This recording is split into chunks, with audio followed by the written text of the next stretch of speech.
The sound came just after midnight, a heavy, uneven thud against the quiet porch, loud enough to pull her from sleep, but soft enough to feel wrong. When she opened the door, he was there, collapsed against the railing, his body shaking as if it had finally given up holding itself together. His face was pale, eyes unfocused, breathing shallow, and for a terrifying moment she thought he might not wake at all. When he did, he didn't ask for water or an ambulance. He whispered her name like a confession, like this was the only place left where he could fall without breaking completely. Whatever had driven him here wasn't just physical exhaustion, it was something far deeper, something that had been eating away at him long before this night. He had always been the one people leaned on, the man who carried problems quietly and fixed things without complaint.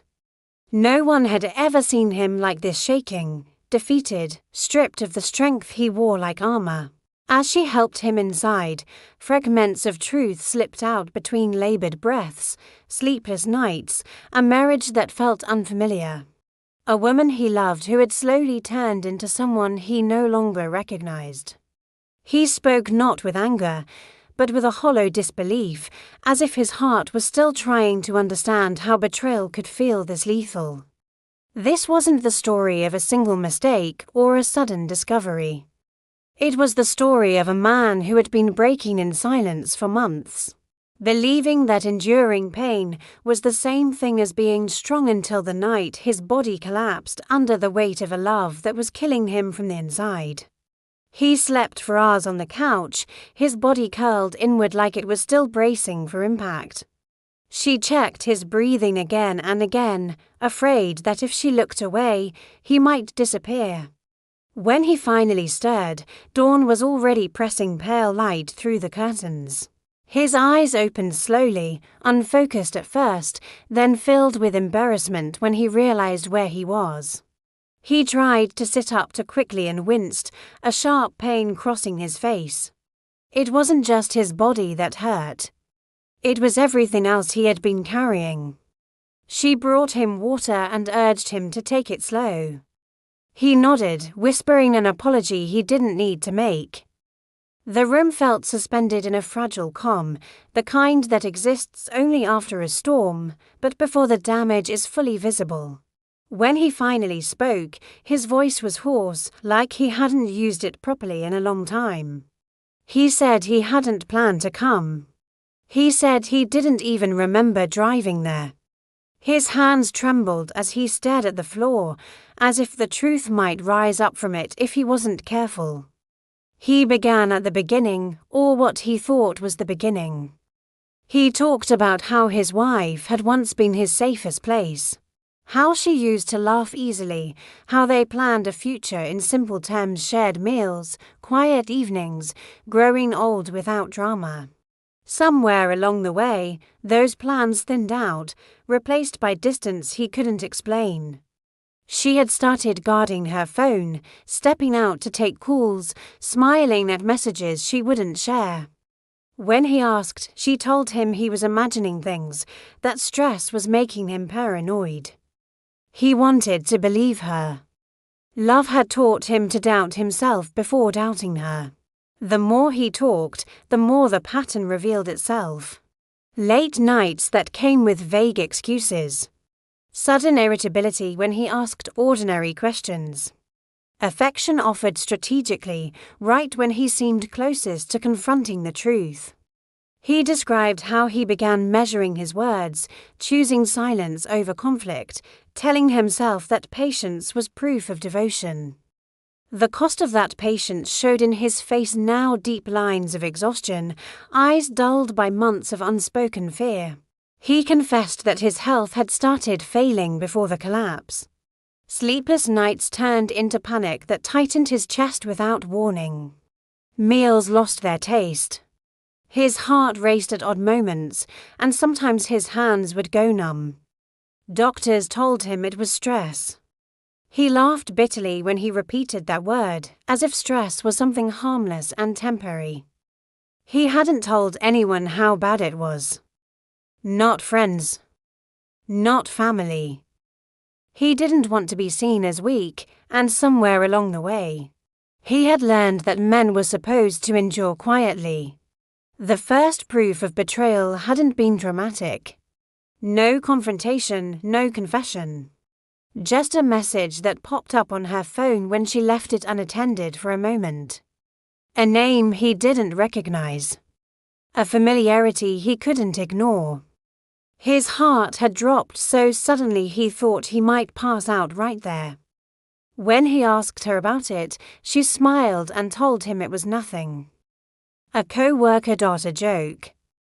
His discomfort, she said, was unreasonable. He remembered apologizing to her that night, even though something inside him was screaming. As the weeks passed, that scream grew louder.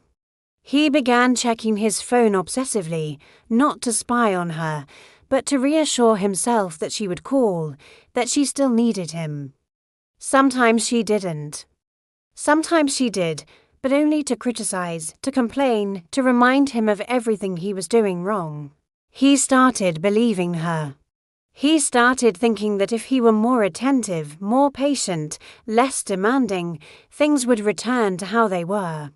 He didn't realize that he was shrinking himself to fit inside her indifference. He finally confronted her after a night much like the one that brought him to the porch.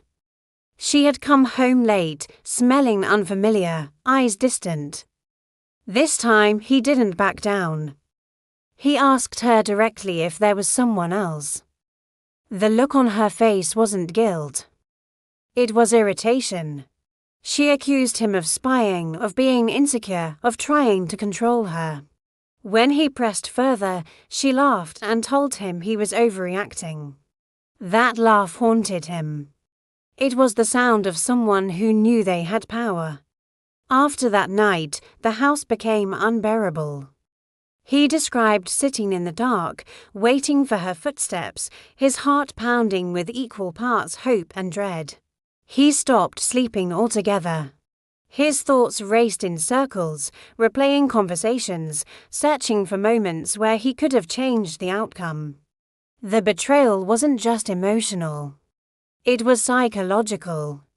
Every denial made him question his own sanity. Every dismissal chipped away at his confidence. The night he collapsed, he hadn't planned to confront her again. He had simply asked if they could talk.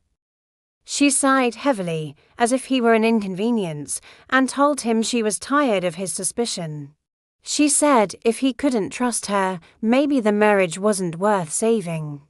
The words hit him harder than any confession could have. Something inside him snapped not loudly, not dramatically, but completely. His chest tightened, his vision blurred, and the room spun. He remembered reaching for the wall, then nothing until the cold air of the night hit his face.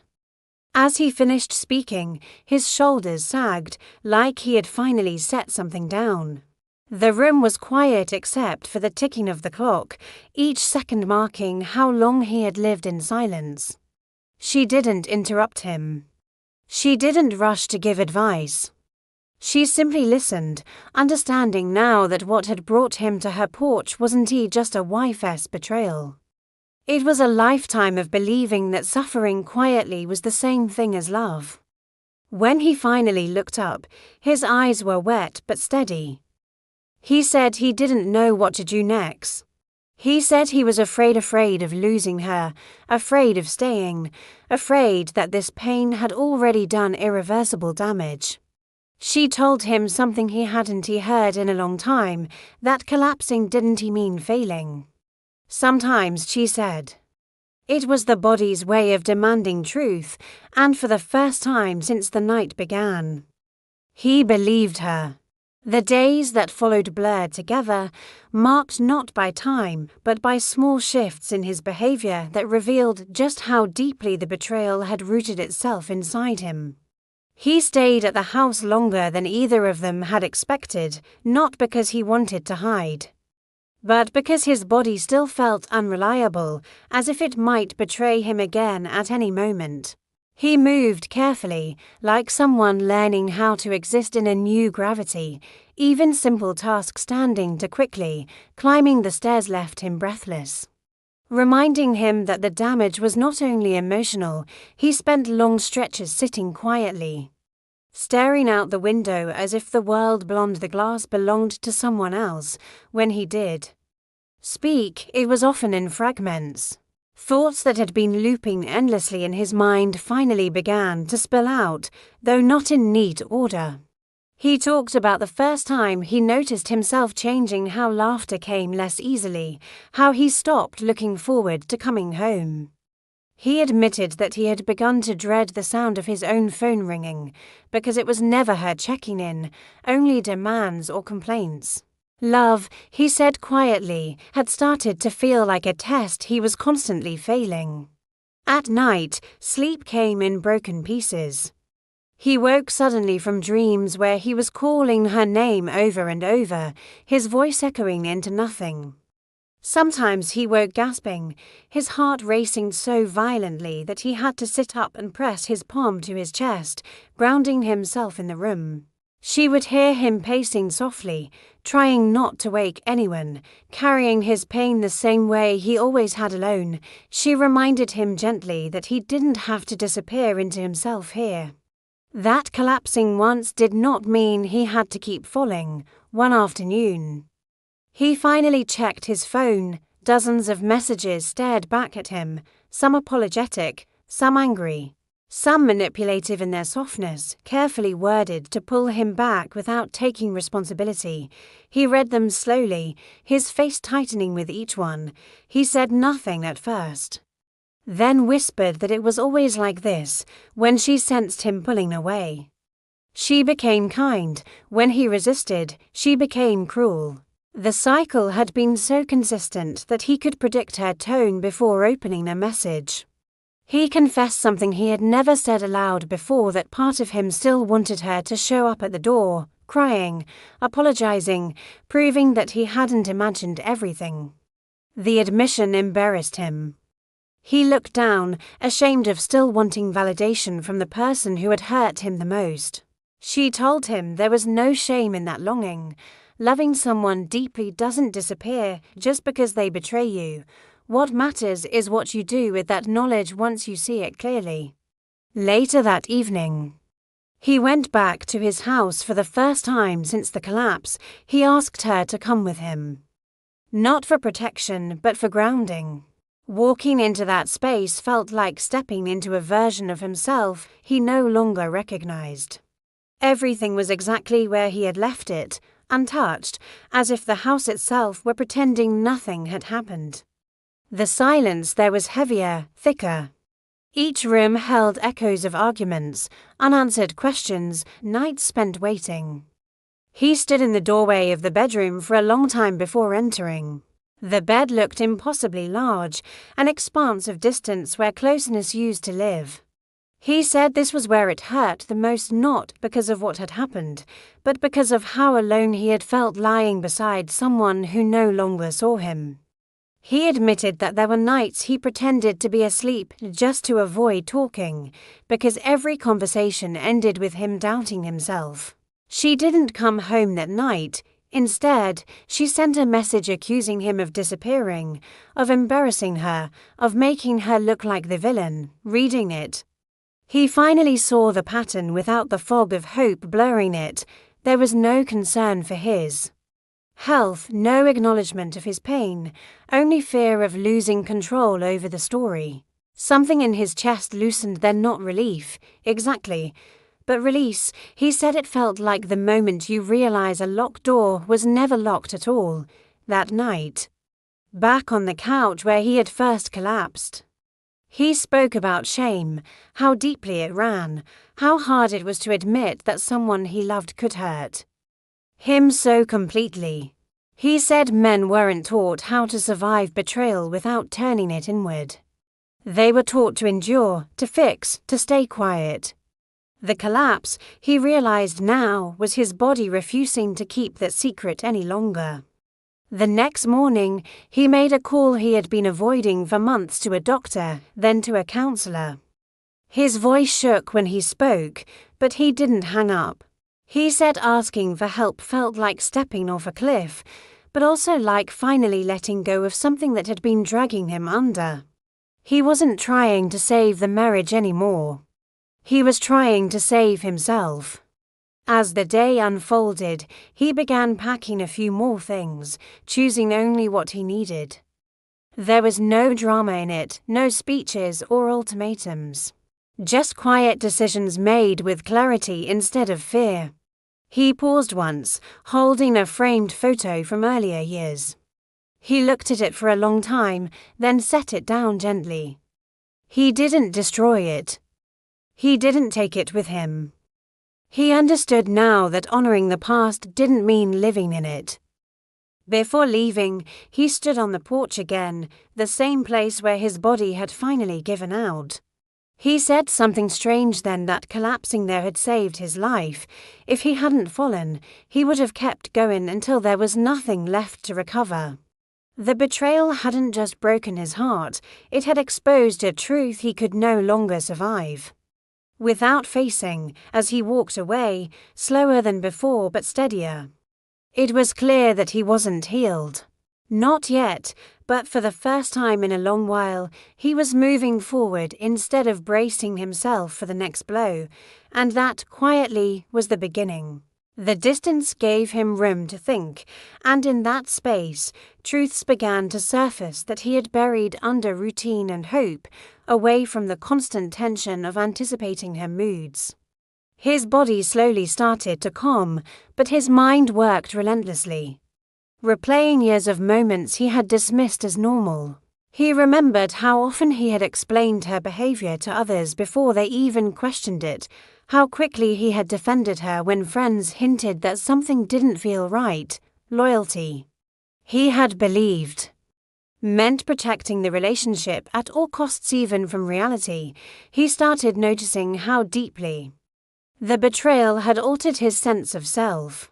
Simple decisions felt overwhelming, as if he had forgotten how to trust his own judgment. Standing in a grocery aisle, choosing between two identical items, he froze. Suddenly aware of how often he had deferred to her preferences, her opinions, her approval, the realization unsettled him. He hadn't just lost a marriage. He had lost confidence in his own instincts. Nights were still difficult. Sleep came easier than before, but dreams remained heavy. In them, he was always searching, walking through endless rooms, calling her name, opening doors that led nowhere. When he woke, there was a familiar ache in his chest, but it no longer carried the same panic. Instead, it felt like grief finally finding its proper place. He began to understand that healing didn't mean erasing the pain, it meant letting it exist without letting it rule him. Conversations with the counselor were uncomfortable at first. He struggled to put words to feelings he had ignored for so long. When asked how the betrayal made him feel, his instinct was to explain it logically, to minimize it, to focus on facts rather than emotions. Slowly, with guidance, he learned to sit with the feelings instead of analyzing them away. He spoke about humiliation, about the fear of being seen as weak, about the crushing realization that the person he trusted most had been capable of causing him such harm. Saying these things aloud felt like peeling off layers of armor he had worn for decades. He also began to confront his own patterns, not to blame himself, but to understand how he had ended up there. He saw how his desire to keep peace had taught him to accept less than he deserved. How his fear of conflict had allowed disrespect to grow unchecked. This awareness was painful, but it was also empowering. It gave him back a sense of agency he thought he had lost. She continued to reach out sporadically, her messages shifting in tone as days passed without response. Some were filled with nostalgia, reminding him of shared memories and promises.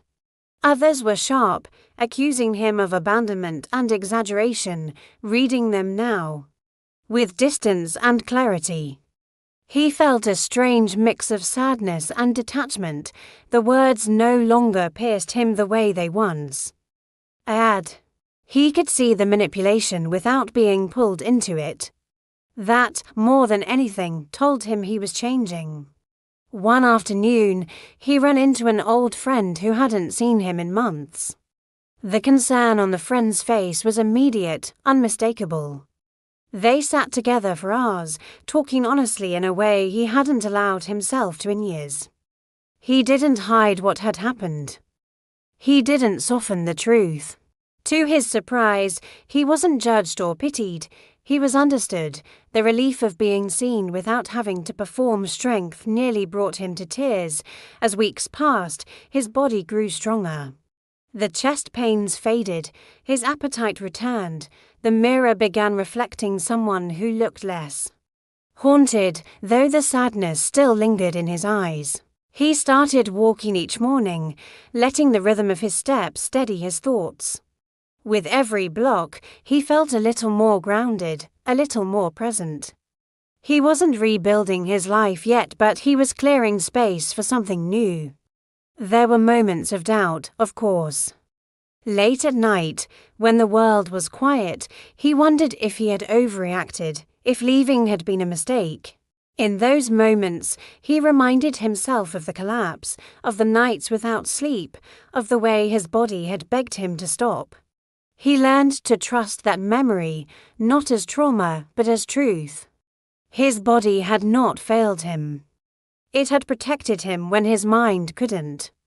One evening, he sat alone with a cup of tea, reflecting on how close he had come to disappearing inside his own life. The betrayal hadn't just hurt him, it had revealed how much he had been willing to sacrifice to avoid being alone. That realization changed something fundamental. He no longer feared solitude the way he once had. Loneliness, he realized, was far less dangerous than losing yourself. He didn't know what the future held. He wasn't searching for answers or rushing toward closure. For the first time, he allowed uncertainty to exist without demanding it resolve itself immediately. Healing, he was learning, wasn't a straight path. It was a series of small, honest steps taken without guarantees. As the days continued, one truth settled firmly in his chest. Collapsing had not been the end of his strength. It had been the moment his strength finally chose him. By the time he felt ready to return to the house, the idea of facing it no longer filled him with dread, but with a quiet, steady resolve. He went back not to reclaim the past, but to close a chapter that had been left bleeding. The porch looked the same steps, the same light fixture that flickered when the wind picked up, but standing there now, he realized how much he had changed. This place had witnessed his collapse, yet it no longer held power over him. It was simply a location, not a verdict. Inside, the silence felt different. It was no longer heavy with anticipation or fear. No longer waiting for the sound of her footsteps or the shift in her mood. It was just quiet. He moved slowly through the rooms, noticing details he had ignored for years, the scuff marks on the wall near the door, the plant that had survived despite long neglect. The framed photo turned slightly crooked. Each object carried a memory, but none of them demanded his loyalty anymore. He found the phone she had once insisted on sharing, still tucked away in a drawer. For a moment, he hesitated before turning it on. When the screen lit up, dozens of unread messages appeared, some old, some recent, all pulling at a version of him that no longer existed. He didn't read them, he didn't need to. The absence of urgency surprised him. Closure, he realized, didn't require answers from her. It required honesty with himself. As he packed a few remaining belongings, his thoughts drifted to the early days of their marriage. He remembered how attentive she had been, how intoxicating the intensity felt. He had mistaken possession for passion, control for care. Back then, he believed love meant endurance, that weathering storms proved commitment. No one had taught him that love was also meant to feel safe. That afternoon, she showed up unexpectedly. He heard the door open behind him and felt a familiar tightening in his chest, but it passed. He turned slowly and faced her, not with anger or accusation, but with a calm he didn't know he possessed. She looked smaller somehow, less certain. The confidence she once wore so effortlessly seemed frayed at the edges. She spoke first, her voice unsteady, swinging between regret and defense. She apologized without fully apologizing. Explained without truly explaining. Old patterns surfaced quickly, but this time he recognized them. He didn't argue. He didn't try to correct her version of events. He listened, not because he hoped for clarity, but because he wanted to leave, knowing he had stayed true to himself.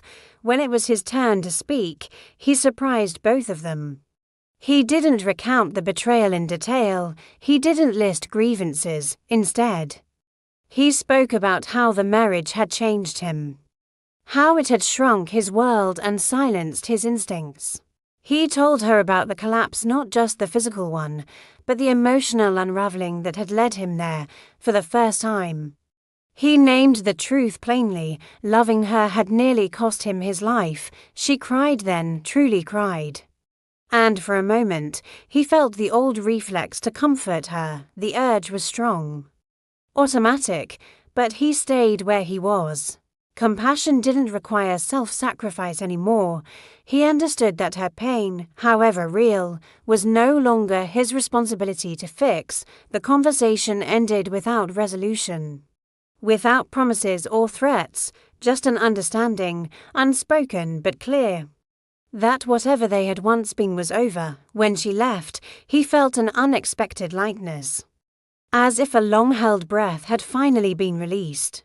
In the weeks that followed, he focused on rebuilding routines that belonged solely to him. He cooked meals without worrying about criticism. He chose music based on his own mood. He filled his evenings with books he had always wanted to read but never made time for. These small acts felt radical, almost rebellious, and each one stitched something back together inside him. He also began speaking publicly about his experience, not to shame her, but to reclaim his narrative with trusted friends and eventually in a support group. He shared the truth of what emotional betrayal and manipulation had done to him. The responses were eye-opening. Men came forward with similar stories, many admitting they had never spoken about it out of fear or embarrassment. In those moments, he realized his healing had ripple effects beyond himself. There were setbacks, of course. Certain songs still triggered memories, certain smells pulled him backward in time. Healing wasn't erasing the past, it was learning how to carry it without letting it define him. On difficult days, he returned to the counselor's words. Progress is measured not by the absence of pain, but by the presence of choice. One evening, while walking through a quiet park, he stopped and watched the sky fade into dusk. The colors reminded him that endings and beginnings often share the same moment. He thought about how close he had come to believing his worth was tied to someone else's loyalty. That belief had nearly destroyed him.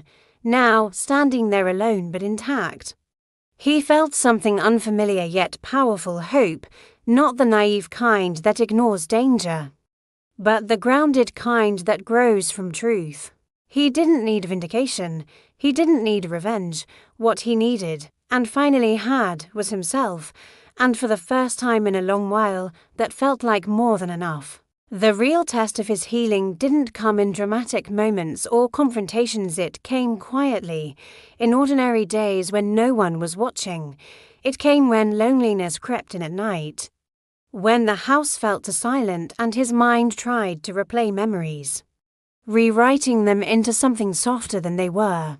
There were evenings when his phone stayed untouched on the table, and he caught himself wondering if she would ever reach out again, not because he wanted her back, but because familiarity is a powerful drug. Those were the moments when he understood how deep the damage had gone. He started noticing how betrayal doesn't just break trust in another person, it fractures trust in oneself. He questioned his judgment, his instincts, his ability to read people.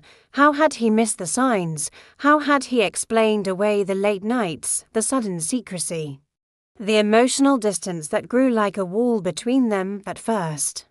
These questions felt like accusations aimed inward, but slowly, with guidance and time, they turned into lessons instead of punishments. He began journaling every morning, writing without editing, letting the truth spill out before fear could filter it. On those pages, he admitted things he had never said out loud, that he had been afraid of being alone, that he had confused endurance with love. That part of him believed suffering was the price of commitment. Seeing those thoughts written down stripped them of their power. They were no longer hidden truths, they were patterns he could finally break. Physically, his body was still recovering. The collapse on the porch hadn't been just emotional exhaustion, it was his nervous system shutting down after months of constant stress. Doctors explained how prolonged betrayal trauma can manifest as chest pain, dizziness, panic attacks, and extreme fatigue. Hearing this didn't scare him, it validated him. His pain had been real, it hadn't been weakness, it had been a warning. As his strength returned, he started doing things that once felt impossible. He joined a gym, not to punish his body, but to reconnect with it. Each workout felt like reclaiming territory that grief had occupied. He learned to sit with discomfort without immediately trying to escape it. Sweat, breath, muscle ache, all of it grounded him in the present, pulling him out of memories that no longer served him. Friends noticed the change before he did. They said his eyes looked clearer, his posture more open, conversations with him shifted, he laughed more freely, spoke more honestly. He no longer minimized his experience or rushed to reassure others that he was fine. He allowed the truth to exist without decoration. One afternoon, he ran into someone who knew both him and his wife well. The awkward pause, the cautious words, the unspoken question, it all hung in the air. In the past, he would have defended her, softened the story, protected her image at the expense of his own reality. This time, he didn't. He simply said the marriage had ended because betrayal had broken something essential. No drama, no details, just truth. The relief that followed surprised him. He also began to reflect on the version of love he wanted going forward. Not the kind built on sacrifice without reciprocity, not the kind that demanded silence in exchange for stability. He wanted honesty, emotional safety, and mutual accountability. He wanted love that didn't require him to disappear. These realizations weren't bitter, they were clarifying. There were moments when anger surfaced, sharp and sudden. He let it come without shame. Anger, he learned, was not the enemy. It was a boundary being enforced too late. Instead of turning it inward or acting it out, he used it as information. It reminded him why he left. It reminded him why returning was not an option. Late one night, months after the collapse, he stood on that same porch again. This time, he hadn't come there out of desperation, but intention. The air was cool, the street quiet. He sat on the steps and allowed himself to feel gratitude, not for the betrayal, but for surviving it, for listening to his body when it finally screamed, for choosing himself when he had been conditioned not to. He realized then that healing wasn't about becoming the person he was before the marriage. That man had ignored too much. Healing was about becoming someone new, someone who trusted his instincts, honored his limits, and understood that love should never cost him his life. The betrayal had almost destroyed him. Yes, but it had also stripped away illusions, forced him into truth, and pushed him toward a strength that wasn't loud or performative. It was quiet, steady, and deeply rooted. As he went back inside and closed the door behind him, he didn't feel like he was shutting something out. He felt like he was protecting something precious, himself. The morning he realized he no longer woke up thinking about her felt ordinary, and that was how he knew it was real. There was no sudden rush of triumph. No dramatic sense of victory, just a quiet absence where pain used to live. He made coffee and noticed the sunlight spilling across the kitchen floor, warm and unremarkable, and for the first time in a long while, his mind stayed in the moment instead of drifting backward. Healing hadn't announced itself, it had simply arrived. Life slowly began to expand again. He accepted invitations he once declined, took walks without headphones, let conversations unfold without guarding every word. He stopped bracing for emotional impact that never came. The world no longer felt like a place he had to survive, it felt like something he could participate in again. One evening, while attending a small gathering, he found himself laughing mid-sentence, genuinely surprised by the sound. It wasn't forced or polite, it came from somewhere deeper, in that moment. He understood something important. Joy hadn't disappeared during his marriage, it had been suppressed, it had been waiting patiently for permission to return. People sometimes asked if he would ever forgive her. The question no longer angered him. He had thought deeply about it and realized forgiveness wasn't a single act or a gift given to someone else. It was a release he gave himself. He didn't need to excuse what she had done or understand her reasons to stop carrying the weight of it. Letting go wasn't approval, it was freedom.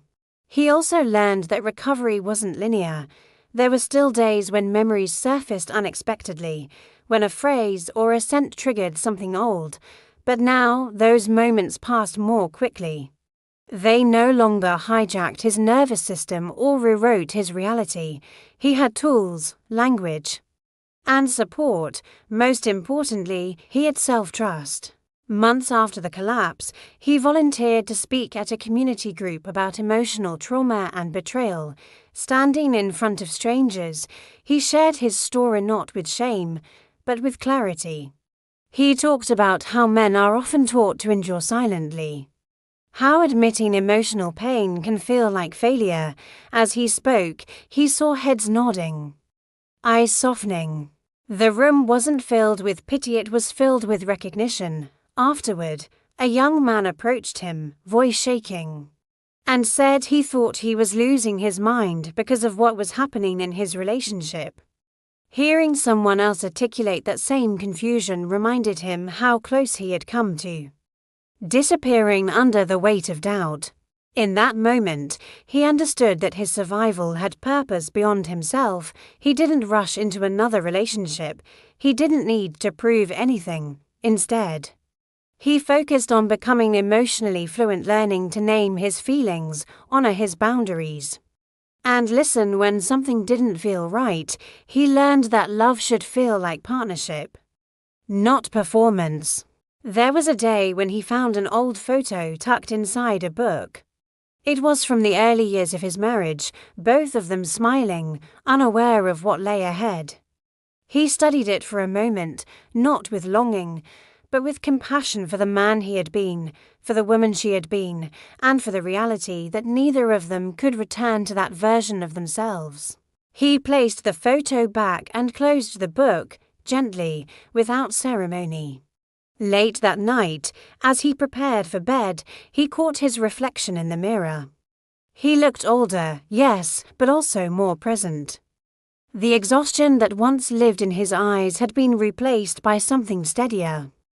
He didn't see a man defined by betrayal anymore. He saw a man who had been tested and had chosen to live.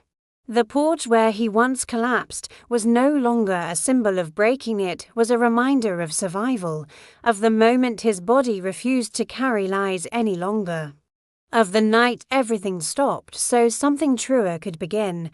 As he turned off the lights and settled into sleep, his thoughts were calm, no unanswered questions, no rehearsed conversations, just rest. And that, he knew, was the clearest sign that her betrayal no longer owned him. He did. As this story comes to a close, remember this: sometimes the hardest collapses are not the end of us, but the moment our truth finally forces us to stop bleeding in silence. His fall on that porch wasn't weakness, it was his body and soul demanding honesty, safety, and self-respect. Betrayal may have broken his marriage, but it also broke the chains that kept him trapped in pain he never deserved. From that night forward, he chose life, clarity, and himself. If this story moved you, spoke to your heart, or reflected a pain you've carried quietly, subscribe to this channel for more deeply emotional, real-life stories about loss, strength, and healing. Like the video, share it with someone who may need hope, and turn on notifications so you never miss a story that reminds you you are not alone and you are stronger than you think.